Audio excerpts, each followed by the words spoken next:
This will be part 2 of my Outlander Season 7 Episode 10 review. If you were looking to avoid spoilers from the books or the show, please do keep on scrolling. So in Philadelphia, Claire and Lord John are talking about Henry and all of the previous surgeries he's had, including the most recent one at Christmas time, performed by Denzel Hunter. Claire is obviously very excited to hear that he and Rachel are in Philadelphia and that William is also there. The last time that Claire and Jamie had an update on William, they were under the impression that he would be traveling to Boston and then returning home to England, thus taking him out of the war and out of danger, which made Jamie very happy.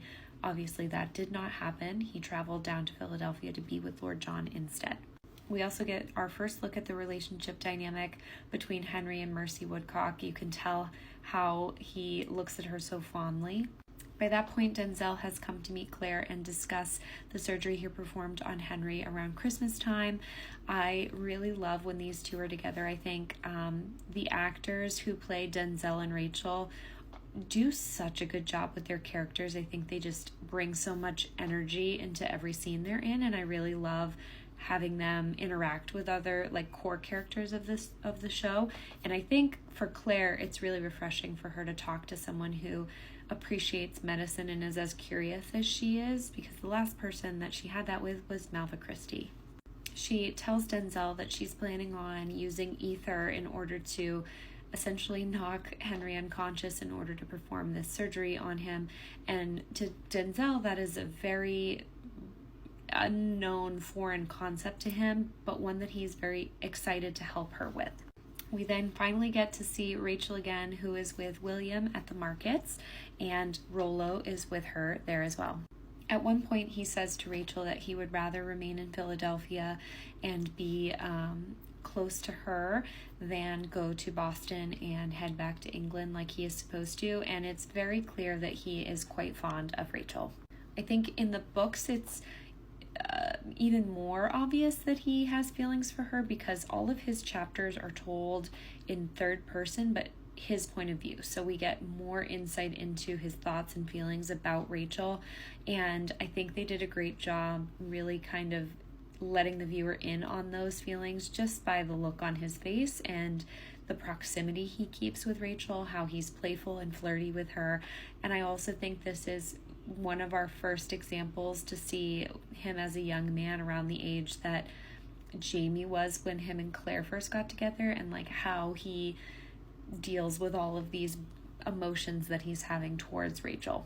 While they are talking, Rollo runs off, and it's presumably because he either smells or sees Ian, and Rachel has that feeling that that must be the only reason why he would run away from her, and we spot Archbug lurking in the shadows. Arch has been kind of lurking in the background for a while. As a refresher, Ian accidentally unalived his wife, and so he is looking for vengeance against young Ian. He had warned him that he would go after anyone he loves, and at one point earlier in the season, he tells Rachel that he's worried about her loving him because that means that he could lose her. It's because Arch is always in the back of his mind as a threat to him and anyone close to him. This is an aside, but how cute was this scene with John Bell and the dog? I just was like, I see young Ian here, but I also see John Hunter Bell and just how joyous of a person he is.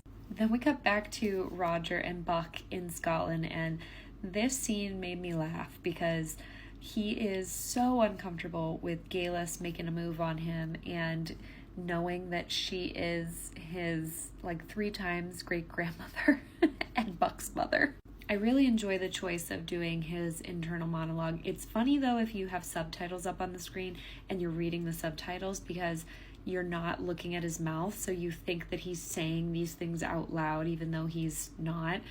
Just something funny I noticed while watching is I kept thinking, oh my god, did he actually say that? And then rewinding and realizing it was his internal monologue. But I am surprised at how he walks the line of revealing himself to Galis so closely. I'm really kind of shocked that he's almost kind of testing the waters every time he talks to her. But as I mentioned before, This is a slight variation from the text where Rob Cameron is brought up by Roger. In the books, this is a conversation that is had with Bree and Roger, where they're kind of in their comfort of their own home, making the connection that Geillis could very well have known Rob Cameron, given they had the shared interest of Scottish history and the timeline in which they both were in Scotland in the 60s. Now, in the books, they kind of come to this summary that it would be a little far-fetched if she knew him. And in the show, she denies knowing a Rob Cameron. I don't believe anything this woman says, so even though Roger seems to think she has nothing to do with Rob Cameron, I think it's kind of fun to imagine a world in which she did know Rob and actively is lying about it, but I don't know if we'll ever find out the answer to that question. So when Roger is feeling like there's nothing that Geillis would be able to tell him in order to find Jem, and that's a dead end, Buck is the one who basically says to Roger, there has to be a reason we're here. There's a bigger purpose to all of this. This can't be a coincidence. And at that point, Graham McTavish as Dougal Mackenzie returns to our screens.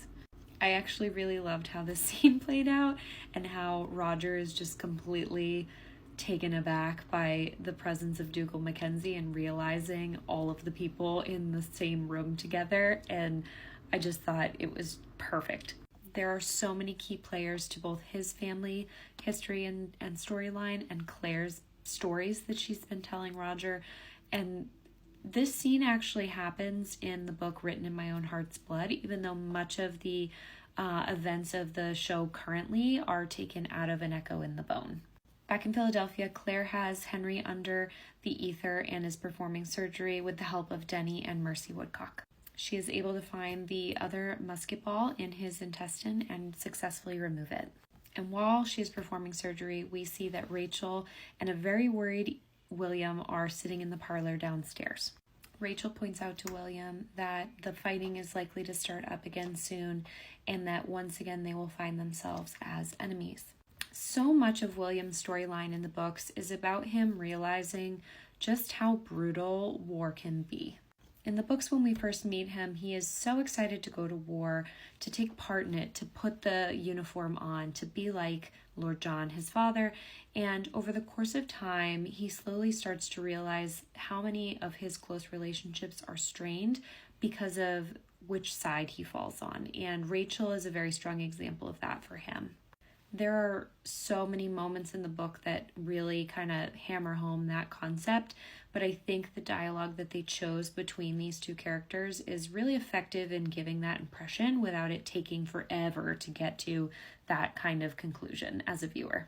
When Lord John comes downstairs to tell them that the surgery was successful and is completed, he gives this sidelong look at Rachel because I think he can tell that William has feelings towards her, and this is now the second person under his watch that is falling for someone who is technically a rebel on the other side of the war, so I'm sure in his mind he's a little worried about both Henry and William's romantic interests, but he's smirking. He likes her too.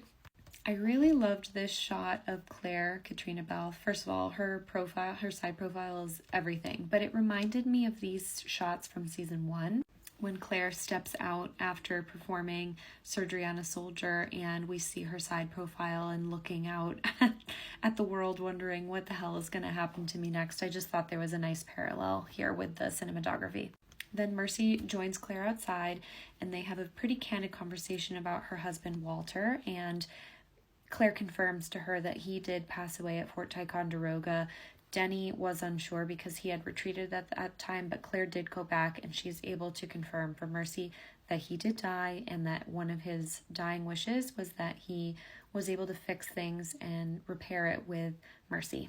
William brings Rachel back to look for Rollo like he had promised while they were waiting for Henry's surgery to be completed, and he brings up the comment she made earlier about them being enemies and says to her, "We could never be enemies. I would never think of you as that." You can tell he wants to say more to her, but he bites his tongue and doesn't at the time and leaves her at the stables. I really think that he resembles Jamie a lot here to me, not so much in his looks, although I do think he looks like him, but just in his way of being. I think he is coming across as a perfect blend of Jamie and Lord John, and I really, really love this actor, Charles. I think he's doing a great job with William.